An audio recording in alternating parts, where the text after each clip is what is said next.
Yeah. So, Yes. hello, sir. Thank you for joining us today. Hello. I'm Anuja, and I'm here with two of my friends, Maitri and Dharni, to have a little small conversation with you. Sure. Yes, sir. Maitri, you can carry. Hello, sir. I'm Maitri. Hi, Maitri. You are the one of the persons who came and met with Adari, right? Yes, sir. Okay. Nice to So meet you to again. Nice to meet you too. So to start the interview, can you please introduce yourself?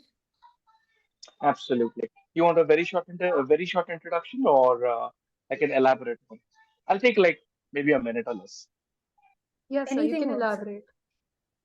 Okay. So I think one of your criteria was one of the faculty was able to do research as well as some teaching and admin work over here. So to cover that particular point, I've been in academics and research over the past 25 years or so. I have gotten my degree back in 2011, and I have been at MIT since 2022, but I've been actively involved in research from 2012 to about 2015, and then more actively in academia as in teaching since about last year or so. I've been in the US for about 10 years to pursue diabetes work, to pursue some cancer work, and I'm trying to continue the same over here in our very limited situation. But so far, it's been fun working at MIT. There's students exactly like you know, cheerfulness matters, enthusiasm matters, and hopefully we'll be able to do some really cutting edge research over here. That's what I've been doing. I'm actually setting up a small team of young students. I'm talking about like undergrad first year to masters, and then a couple of PhD students to create like a interdisciplinary group to do some of the kind of work I do. It's not only hardcore bench work, as we call it. It's to do with a little bit of electronics, a little bit of AI, a little bit of plant genomics, a little bit of animal cell genomics, and bringing it all together to see if we can create a new technology or something like that. Hopefully, we'll be filing some patents and publishing some papers pretty soon. That's all about me. So, that's very nice of you to hear. Dharni, will you please proceed with your second question? Okay. Good evening, sir. I'm Dharni. So Hi, my Dani. question to you is, what inspired you to pursue a career in science? Very interesting question. Honestly, I actually started out right over here in MIT, and at the very beginning, I was doing just pharmacy. And then the general outlook at that point of time was, you would either have your own shop or you could go work for some pharma company, in the production unit, which is not really research oriented in India.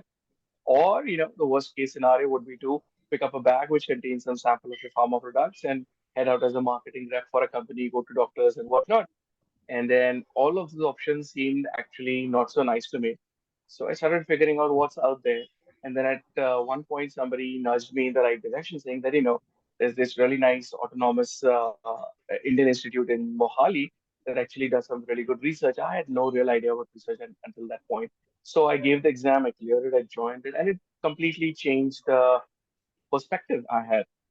And at that point of I knew there was no turning back. So after doing my master's over there for a year and a half or so, I headed out to the US and I started working on something very different. So I was already working on something that was biotech related in pharma in Chandigarh, Mohali. And then by the time I was in the US, I was in hardcore biology. I had long left pharmacy behind and about 10 years of working in hardcore biology and biochemistry. When I came back, I realized like given the pharma field in India, the kind of people we have, the kind of students we have over there, we can really put one and one together and maybe see pharma is a very applied field. Like even in engineering, we'll find unusual blends of engineering with other fields, And I always thought that was remarkable. Same thing with pharma. And so I realized that I could bring my biology, my biochemistry back over here, and it worked out. So I worked with a professor over here known as Jen Kandari. He has his own startup. He had started, in fact, his startup about 6, 7 years ago. In fact, he's so good with his work. He's actually set up a office in Palo Alto, San Francisco now. So that's how remarkable it is to do with cancer detection.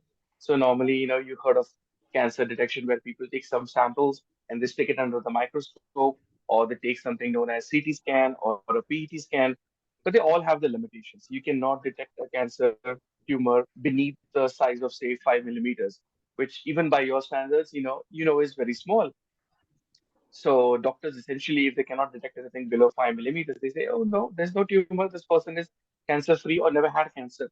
But his method is so amazing. He can literally detect one cell of cancer in the whole human body, and then he has an algorithm he runs himself, and he's developed something with doctors at Tata Memorial Hospital in Bombay, where they can figure out if a person is on some cancer therapy, and say after 6 months of ending the therapy, if he has like a X amount of cells, let's say, which is within a certain cutoff, say, of about 13 cells in, say, about 20 ml of blood, they can determine he's going to be cancer progression free, meaning he won't have a full blown of cancer.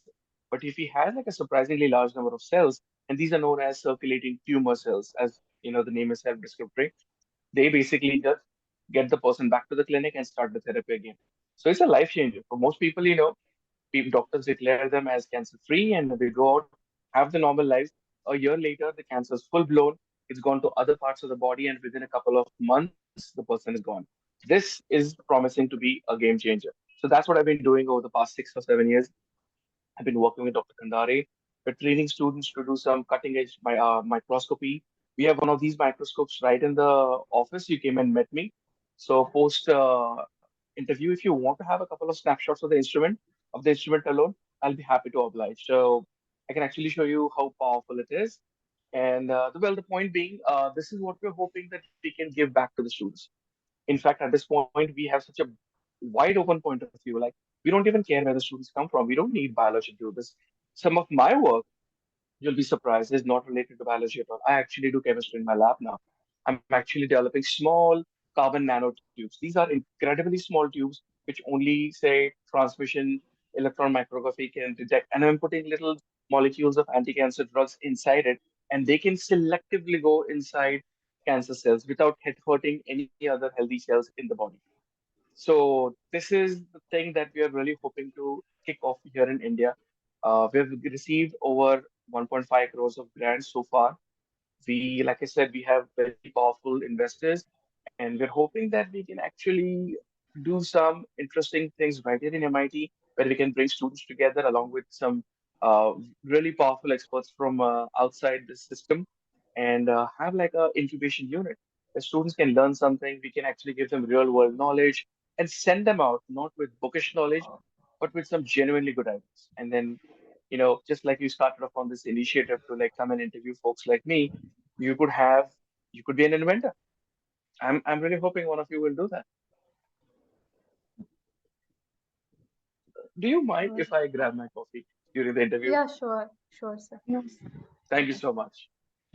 Some serious challenges out there, like back outside it, people usually go with interesting ideas on their merit. Over here, you have to, it's an uphill battle.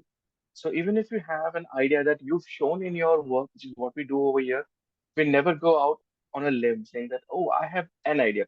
No, we actually bring some data to the discussion. Like I've actually shown it in my 1 year of data or of research or 2 years of research that all the cancer cells in my study have been killed by this drug or by this combination of drugs. And I have to show it to a panel of people. We call this as the grant process. I apply for it. They call me for an interview, just like you did. I have to make a presentation and show them, show how good it is, how non-toxic it is. But in India, research is virtually absent, and it's to do a lot with the money involved in it. I've, I'm pretty sure you've heard the numbers before, but for example, it's been shown that, let's say, Anuja, you have this blockbuster drug in your hand, okay, but you still have to prove it, right? And the research that it requires and the kind of manpower it requires for you to bring it out and to go through all the hoops, as in a circus, takes about $12 billion and about 8 to 12 years to bring that drug to the market. That's an incredible amount of money and an unbelievable number of years. And from the Indian perspective, it's a no-go. When Americans do this, and which is why I'm sure you would have also heard this, how American drugs are so prohibitively expensive. Like there would be some new life-saving cancer anti-cancer drug on the market, but you just can't afford it. Like a single dose would be over, say, 25,000 US dollars. That's Let's not even try to convert that. Just digest that for a minute. Some of our medications right here in India, what the most expensive one is like 1,000 rupees for a tablet. So that's rupees. So that's what research does. And we can't hope to compete with that. We have a legal system that tries to work around such a financial hurdle, but we need to fix that at some point of time. But one way to do that is to have like good number of like, you know, people jumping into the financial aspect. We can't just hope like there's a couple of guys or a couple of smart lady doctors or scientists working on some idea. We need to support them. We need to have an ecosystem, as we call it, investors jumping in, financing it, bankrolling it, and then there's going to be some failures along the way. No anti-cancer drug is truly safe. Remember, any anti-cancer drug has only a single role. It needs to kill a cell, meaning we're designing a poison. It's just that we're designing a poison that should not go kill any normal cells. So it's working with fire. But these are some of the challenges that I've seen over here. And competition is there, but competition, healthy competition is always a good thing. And the other thing is, uh, I would say it's not a problem anymore, as what I've heard, is like getting some people to comply with the way you're doing things. So in India, you always have people, and I'm sure some of you have witnessed this yourself, like in the older generation, somebody's supposed to be given an antibiotic, and this course is usually 3 days or 5 days. And let's say it's an old uncle or an old dadaji, and you give him this drug, and in like 2 days, he'll stop taking his medication because he started feeling better, right? And then he'll go off on his walk or a chai with his friends and say, मैं तो ठीक हो गया. And then guess what? The third day was missed, or the fourth and fifth day were missed. By the time the bacteria has evolved a resistance against the drug, and the guy falls promptly sick again. So that is the kind of thing that happens over here as well. So you can start off amazing, the technology can be solid, but the compliance, as we call it, the subjects who have been treated, patients, they need to take it seriously just as well. That's one more thing we need to work on. But something that education would actually do. And we actually now rely on, I wouldn't use the word pharmacist anymore. It's students trained in the art, essentially. Even a person like you, once you have a very good idea, like, what do I tell my patient? It's a sense of ownership. And then you can convey this to the subject in front of you. Like, you need to do this properly. This is for your welfare. And if this goes really well, you'll be cured of this disease, etc., etc. It's giving them that confidence and giving them that, um, the word would be dependability on this thing. Otherwise, you know, एक हाथ से ताली नहीं बजती. It has to work both ways. And then that's what we're hoping to do again through a network of pharmacists, hospitals, scientists, and some literally grassroots teams. I'm talking about those dispensaries that you see in the villages. We're hoping to reach out to people. So, while we're trying to get good at the one end with the technology, the grassroots has to be strong as well. And that's how we develop a community and actually go forward with it. And could you share me some breakouts you faced? Like the public general view, like you try to share all of these uh, Mhm. medicines and all with people. You try to reach out to Yeah. people, but like, what are the people's Mhm. opinion about this? Like, what do they say? It's a good question, actually. So, right before I joined over here, well, actually, even before that, so I used to work for a company that used to make mRNA vaccines. Till about 2021, I was working with our sister institute. It was a medical college in Talegaon area. Um, so, the college and the faculty itself are pretty, I mean, we're from the city area. And it was an incredible challenge to actually carry out some clinical trials, as we call it, back in the Talegaon district, which is the greater Mulshi district, Taluka. And, you know, beyond the typical drugs that you see in the local pharma over there, anything new that is given is regarded with a degree of suspicion. Like, but and it's very, very selective. Um, One of the things that we hoping to awaken in the people out there is to do the self-thinking for them. For example, they can go to any other doctor or a self-declared doctor. I'll tell you that in a minute. And they would be given a churn or something in a piece of newspaper and they'll take it. But something that is coming from like a proper authenticated source through the medicine system, they would be surprisingly resistant to. And that's a dichotomy that even I am unable to solve. Half our doctors were from different parts of the country. So we had a language barrier. We thought maybe that was it. But even when we boiled it down, we realized that maybe it's to do with the thinking of the people itself. Like, that's what the community means to people in any given system. Like they have to trust it, they have to know where it's coming from, and they'll do it. That's one of the unusual problems I had. But on the other end, though, so I had run another project, and well, while you all know that Gupta is bad and all, you don't know the problems that actually go behind Gupta, and it's very, very unusual. So if you've seen people who have been eating Gupta for a while, have you noticed that they seem to keep their mouth closed, for example? And you might think that they probably have it full of like, the punch chew or the pan masala chew. In reality, their mouths are locked shut. So what happens over a period of 3 or 4 years is all the chemical constituents in that chewing material or the macerate as we call it starts to interact with the muscles inside your mouth, the buccal cavity as we call it. And all the muscles that are supposed to help you chew, they start getting frozen in place. And over a period of about 4 years, they get tautened so hard that this guy has maybe a clearance of about 2 or 3 millimeters between his teeth. That's it. You can basically just shove a flat piece of leaf through it, and then that's it. So it's very bad. So what we were trying to do is go to the community, go out to the transport company. I'm talking about the drivers who claim that this helps to keep them awake and whatnot, the rickshawalas. And then we did this in the local community, and they were surprisingly very open to us. Like we could walk around them, and they would like tell us depths of the history that they would normally not tell any people.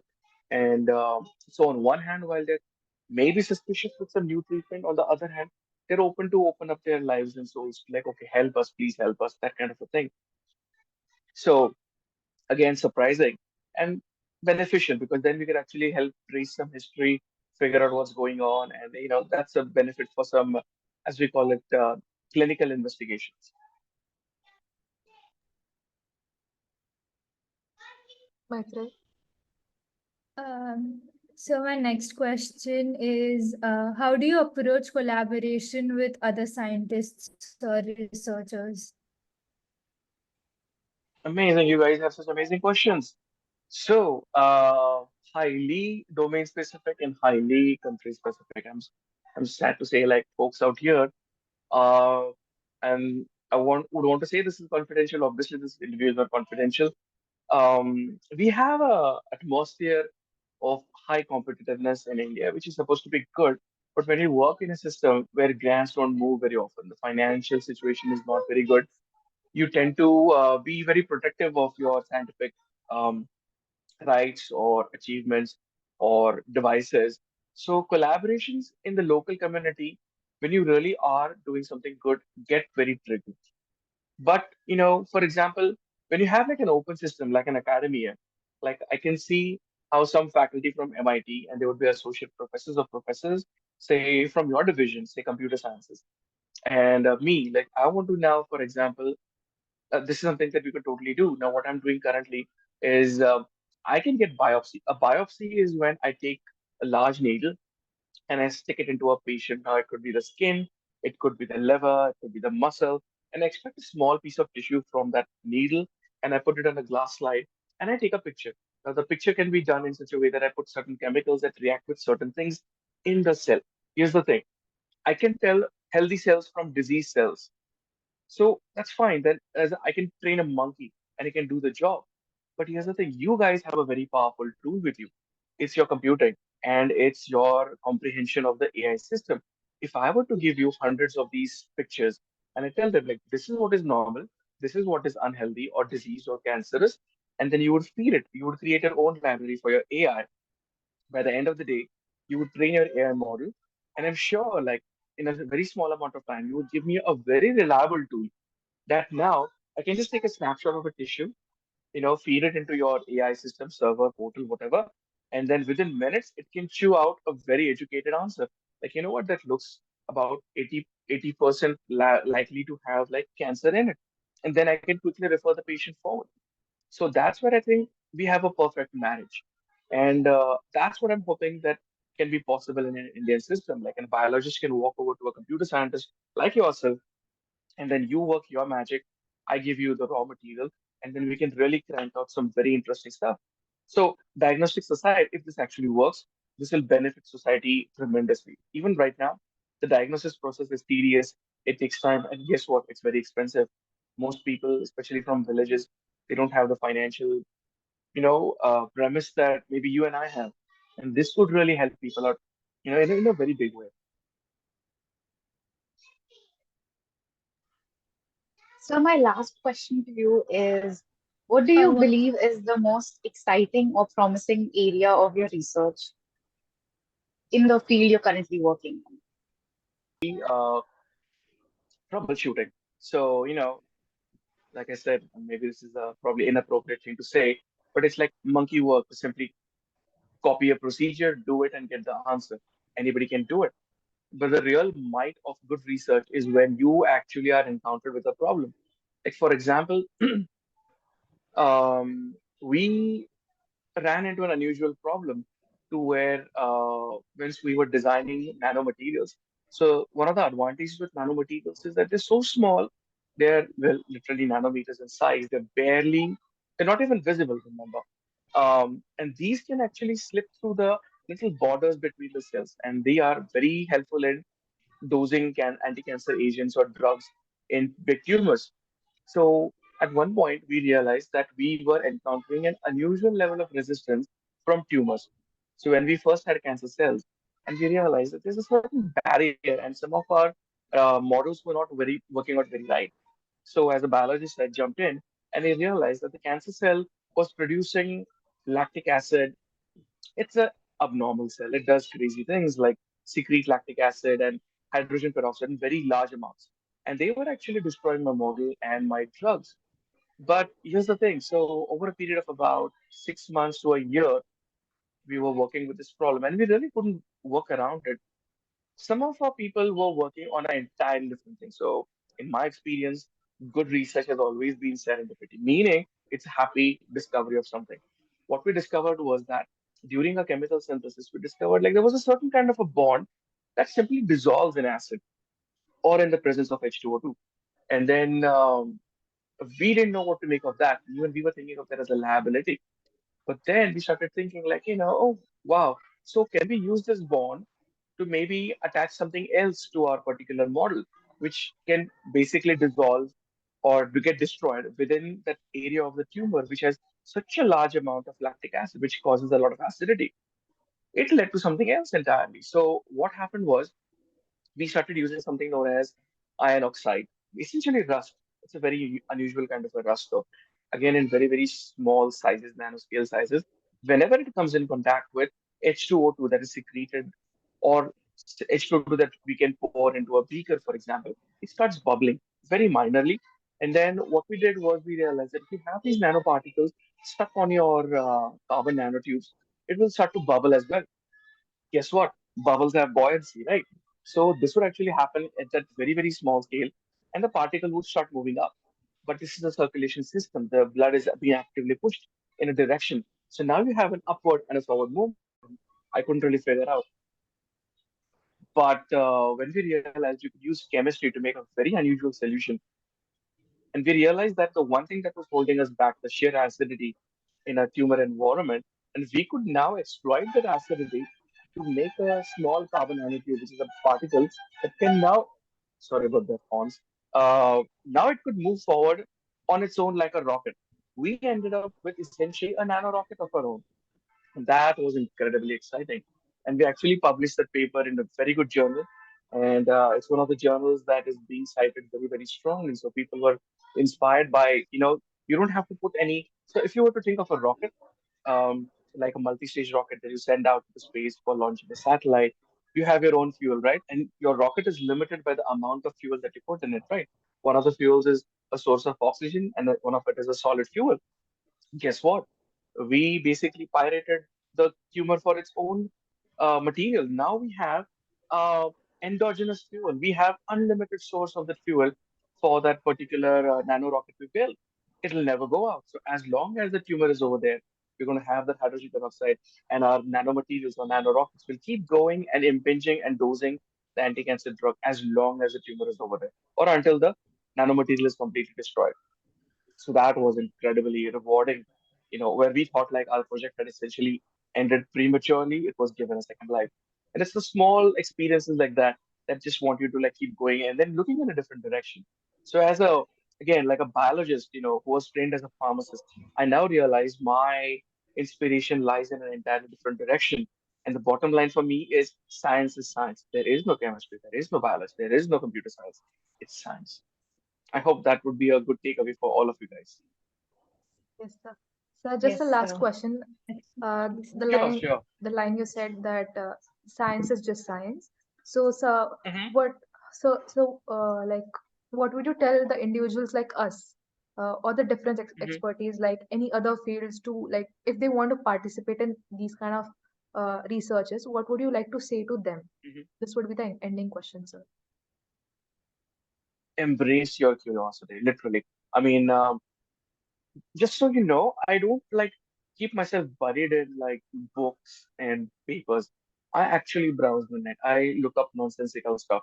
I chit chat with my students, and then along comes some unusual idea, and then I'm like, can we do this thing? And then it usually fails, but then we just keep on doing it in different ways. And if more meritorious ideas show up, we just latch onto it. That's how I've completely left my domain and become essentially on a plane where, I just, tag along different areas. And I've actually managed to get a couple of my fellow people to do the same thing for me. And I think it's amazingly easy for young people like you. Like, if, for example, I work with some faculties over here, and they are locked into the disciplines, like somebody into pharmacology. And to them, no, they need a mouse. No, they need a drug. No, it needs to be injected. And it's amazing, like, like you can't perform science like that. Science has always evolved to provide solutions. It has gone wrong a lot of times, but other times it has picked up the pieces, moved on, gotten better. So, as a perspective, I'll tell you one thing. So, um, clinical trials means that I need to take a drug to a hospital. I have to give it to the doctors over there. They need to inject it to the patients or give it to them orally. And they need to see that the drug has benefited them in some way or the other. But before that, I need to make sure that the drug is not toxic and is actually working as advertised. How do I do that? In animals, because they're like, smaller or less risky options than humans. I don't dare try any new drug with a human directly. That much we understand. But here's where we are, and people like you will appreciate this immediately.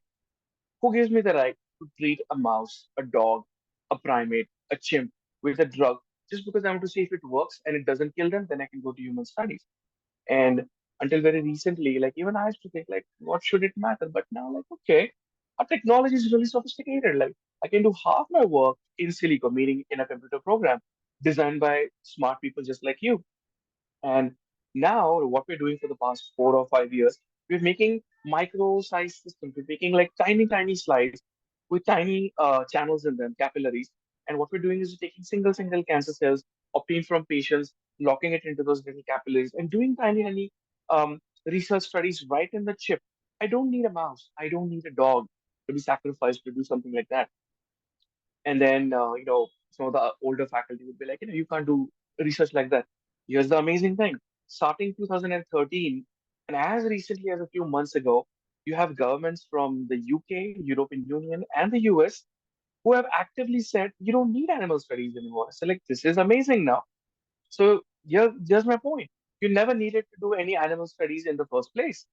So now what we're doing now is actually develop smart systems where we have like capillary channels, and we have something that computer scientists and engineers have developed: small pumping systems, small analytical systems, and like folks were like you now developing AI systems. Now I can have like a completely standalone investigation platform where I never need to kill any animal ever again. And I think that kind of gives an opportunity for everybody to jump in. It's like, what would your role be, for example? AI, you could totally take it forward.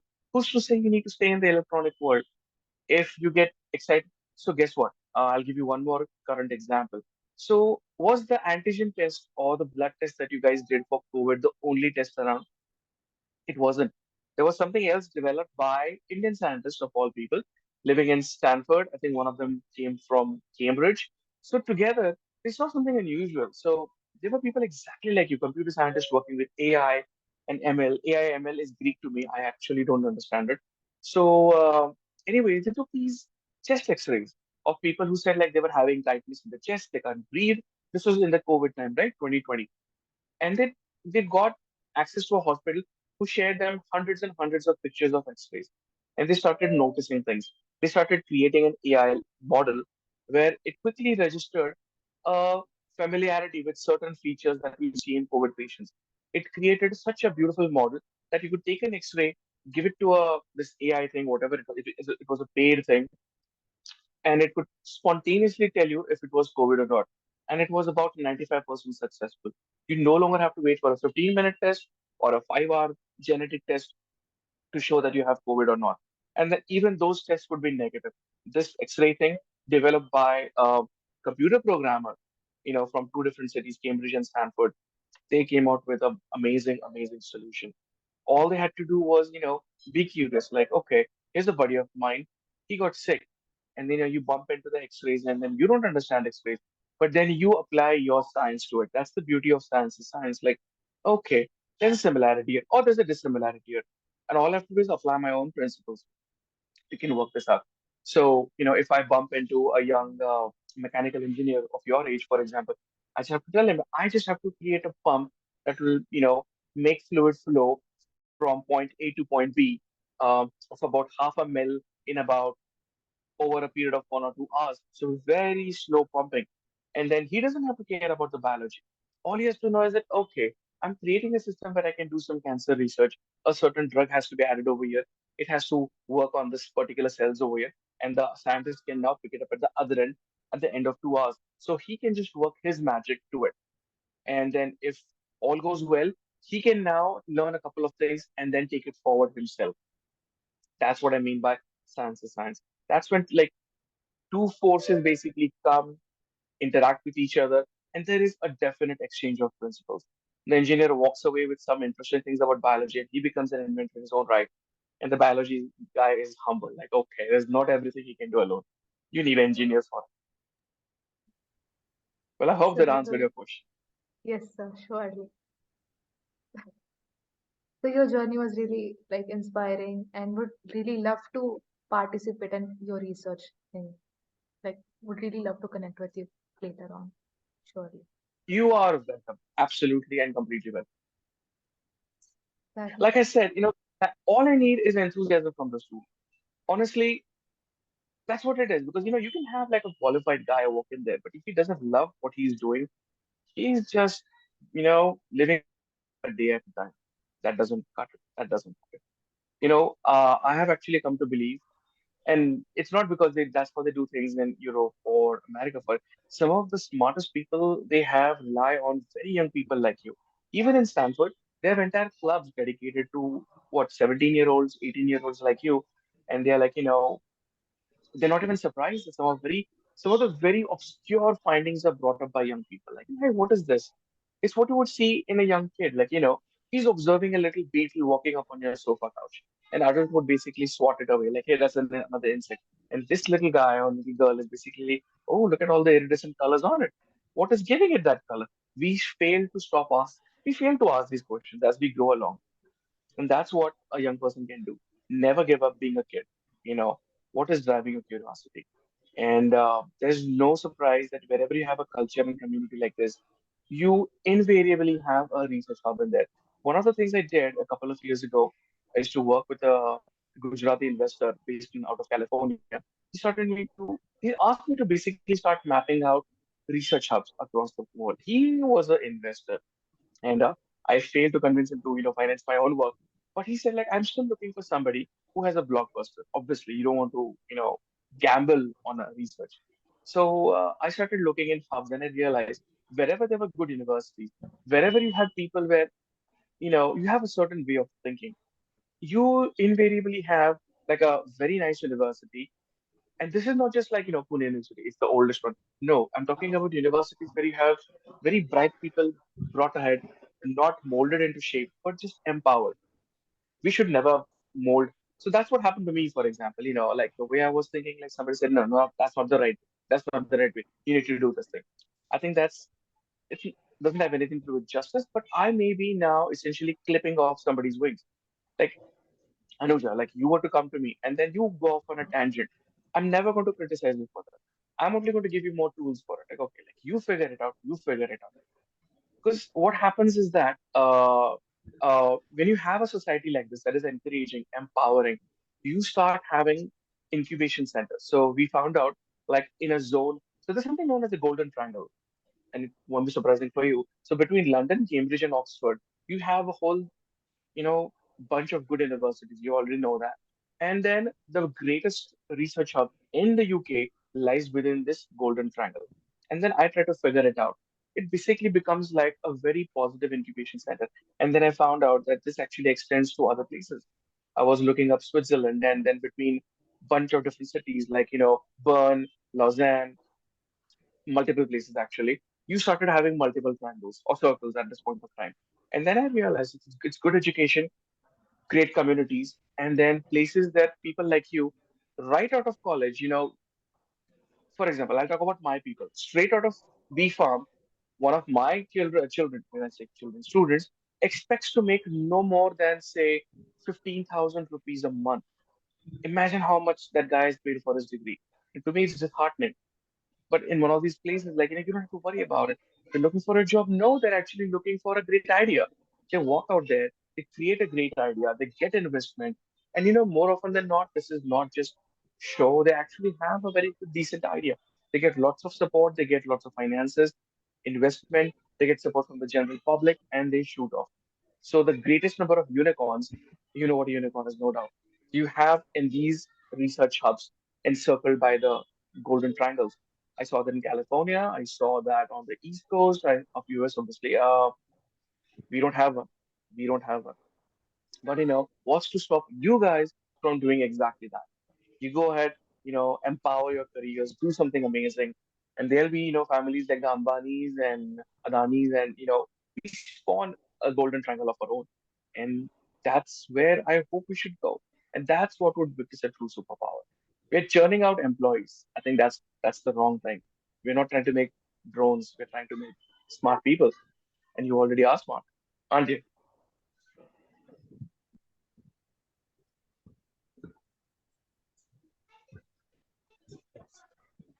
It was great talking Yes, to you. Time. Yeah, it yeah. was And Dharni, Maitri, Anuja, you're welcome to drop into my lab any point of time if you feel like pursuing something. Maybe you could even educate me on a few things I don't know. Thank you so much, sir. It was really nice talking to you. Likewise, I absolutely enjoy interacting with young folks. I hope you do well. I hope this has given you some fun, and more power to you guys.